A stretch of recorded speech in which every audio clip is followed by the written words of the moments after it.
So the scoring is the same, everything else is the same. The only difference is just sort of how the test is administered. Yeah, exactly. So you still get a score out of 180. And obviously things are weighted a little bit differently because they're removing one of the logical reasonings, but each question is weighted equally. And LSAC claims in law school admissions generally agrees that the score on one is equivalent to a score on the other. So they're not going to look at any one style better or worse than another. Okay.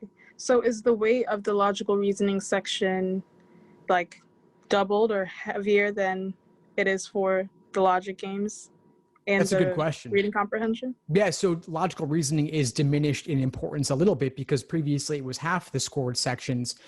Now it's only about 1/3. So Right. people might want to adjust their studying a little bit accordingly. So maybe spend a little bit less time on logical reasoning, a little bit more on reading, comp, and games.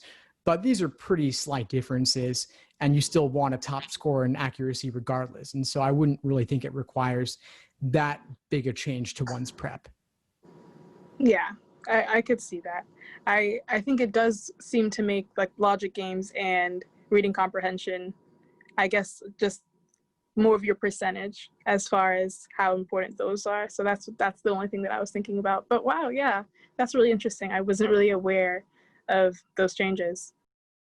Thanks for tuning into the show. Please subscribe if you haven't done so already to be notified of new episodes as I release them. And feel free to reach out if you need anything at all as you move forward with your prep. I'm happy to help however I can. In the meantime, I'll wish you all the best and take care.